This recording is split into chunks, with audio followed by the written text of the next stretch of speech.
It appears that Sean Strickland will not be fighting UFC middleweight champion Israel Adesanya at UFC 293. This according to Strickland himself in a tweet that he had. I know where the platform's changed. I'm still going to call it tweet. I don't care what people say. Strickland replying to a fan today on Twitter saying the UFC don't want it. Sorry, my man. And shout out to my buddy Marcus who actually noted this and says it looks like Jared Cannonier, Israel Adesanya 2 is the leading contender to be the main event, which would be the same conclusion that I would come to if Sean Strickland can't go, because as we know, and again, this is not official either, Israel Adesanya mentioning that Dricus Du Plessis not ready to go for 293, so he's out of the equation right now. So what's going to happen? It's got to be Jared Cannonier. That's got to be the next person that's up and available. And we know that Jared is willing to go to Sydney and fight Israel there for the main event. But if this is what's going to end up happening, this is not going to go over well for the UFC fans, I don't think. And look, I've said this before, Jared Cannonier, if we're going off merit, which, you know, this is at the end of the day still a sport, Jared Cannonier deserves it over Sean Strickland. He really does, right? In terms of what he's been able to do.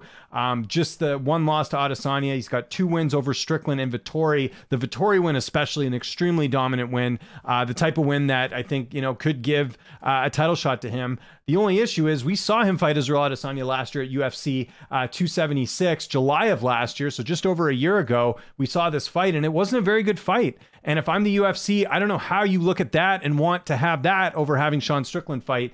We can speculate about a lot of things. It doesn't seem like Dana White would be the one to not say we want Sean Strickland fighting for the title unless there's some money thing we don't know about. But, you know, there was the whole thing that Dana White said at the press conference at UFC 290. I'm going to find the clip here where he talks about Sean Strickland in a pretty complimentary way. Listen to this. So this is a bit confusing if Strickland is saying that. Here, let's check this out. We talked about Dricus, and obviously we got to see how healthy he is. I would assume he's number 1 to fight Izzy. Would Sean Strickland be number 2 just with his performance a couple weeks ago? He seems like he's healthy if he wanted to step in there and fight for the title. Well, Strickland put himself in a really good position, man. So there we go. Dana White right there saying Strickland put himself in a very good position. So if Dricus is out, Sean, I would think, based off what Dana's saying here, would make a lot of sense. So I'm just curious if you know, if Strickland's telling the truth. And again, we're just going by fighter tweets here. Nothing's official. But if we're just going by this, that Strickland says the UFC doesn't want it, sorry, man. I'm pretty surprised if Dana's saying, you know, that Strickland put himself in a good position and now this isn't happening. Is it a money thing? We know that Strickland was paid a lot to fight Abus Magomedov. I mean, I can't see Strickland having any money issues with him getting the fight.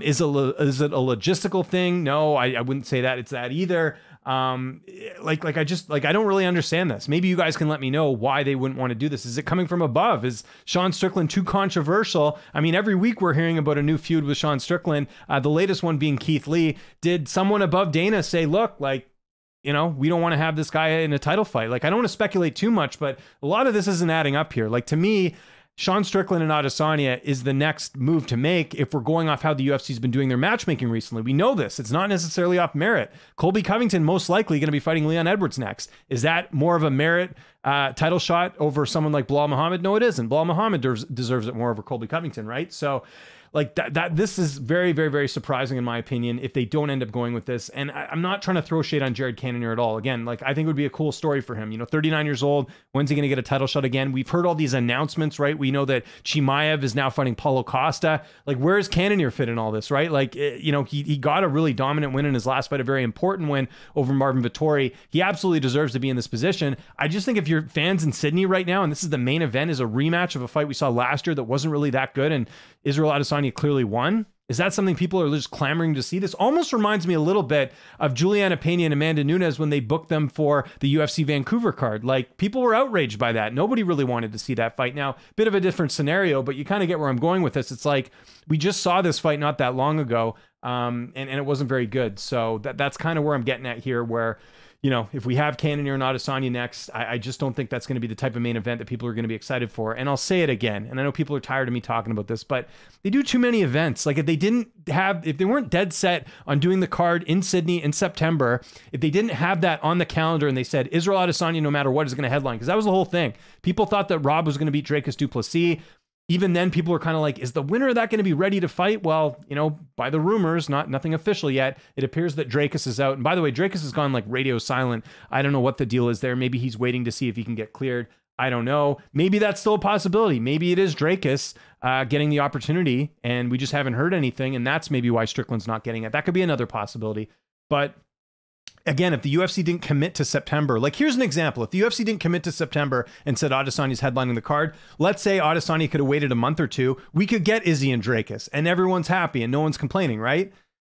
But the Strickland thing, like I said, a bit confusing if they don't end up going with him for this one. And then who does Strickland fight now? Is it Robert Whittaker? Like Strickland's fought most of the fighters in the division already as it is. I mean, Vettori and him train together. Maybe that's an option. Pereira, they got to take him out of the rankings if he's moved up. Yeah, I'm just a little bit surprised here. And again, you see some of the replies here. You know, people talking about, you know, what they want to see.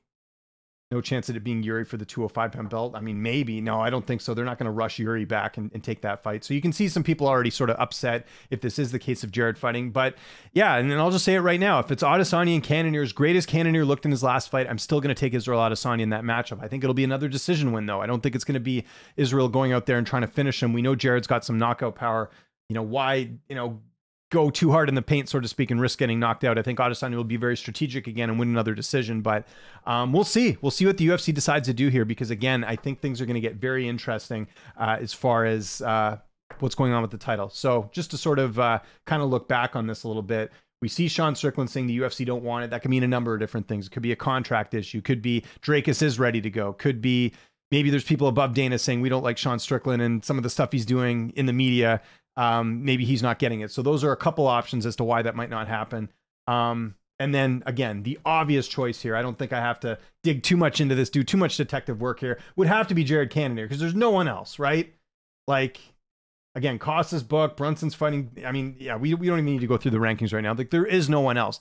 Cannonier would be the third option. Now, again, if we're going off merit, Jared Cannonier absolutely deserves a shot. I have no issue with it, but we know the way the UFC's been doing their matchmaking, they are factoring in entertainment and everything. And I just think, like, if we don't ever get to say Israel Adesanya and Sean Strickland, I feel like that is a wasted and missed opportunity. Almost reminds me a bit of like how we never got Colby Covington and Tyron Woodley back when Woodley was champ, right? We could have had such a good build up to that fight, and the UFC went with Usman instead, and it caused this whole, I mean, Usman ended up winning, and then we got to see Woodley and Covington later, but it really wasn't the same. I think with Sean Strickland and Adesanya, you would have such an interesting build-up with that fight. I've talked about it before in other videos where they were going back and forth, and the fight sold itself. You had enough sound bites.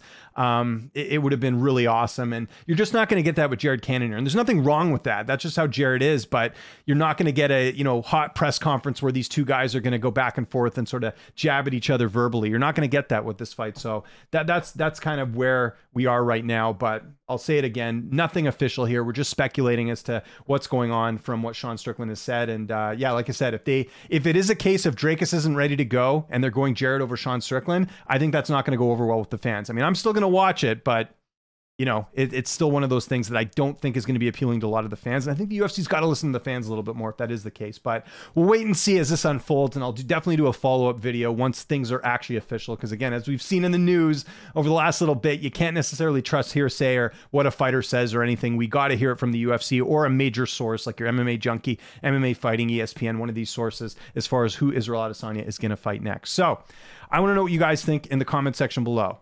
Let's go with the assumption that Dracus isn't ready to go. They're not letting Strickland get the shot and they're going with Jared. How do you feel about that? Do you think that's the fight to make? On top of that, who do you think wins the fight? I think most would be picking Israel, but I'm curious. If you're out there and you think Jared Cannonier can win the rematch, I would like to hear it. Let me know what you think of all this. Follow me on Twitter, TikTok, Instagram, @LynchOnSports. I'm James Lynch. Thanks so much for watching, and I'll see you next time.